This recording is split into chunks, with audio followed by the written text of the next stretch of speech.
హే చాయ్ చటుక్కున తాగరా bye, he చాయ్ చమక్కులే చూడరా బాయ్ అని చిరంజీవి గారు ఊరికిన అయితే పాడలేదండి. నిజంగా ఒక్కసారి టీకి అలవాటు పడితే మాత్రం అది లేని రోజంటూ గడవదనమాట. నేనైతే టీకి చాలా ఎడిక్ట్ అయ్యానండి.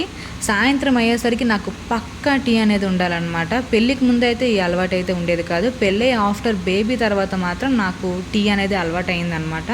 సాయంత్రం అయ్యేసరికి పక్కా టీ తాగుతాను. వర్క్ వల్ల కానీ, స్ట్రెస్ వల్ల కానీ, లేకపోతే నిద్ర లేకపోవడం వల్ల తెలియదు కానీ ఈవినింగ్ అయ్యేసరికి మాత్రం నాకైతే ఛాయ్ అనేది కంపల్సరీ తాగాలని అనిపిస్తుందండి.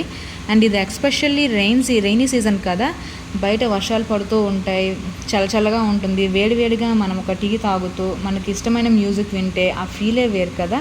మీరేమంటారు? అండ్ చాయ్ లవర్స్ ఎవరైనా ఈ వీడియోని కనుక చూసినట్టయితే please like and subscribe my channel అండి. ఈవినింగ్ అనేది నా టీ టైం అనమాట. మీ టీ టైం ఎప్పుడు అనేది నాకు కామెంట్ బాక్స్లో తెలియజేయండి. బాయ్.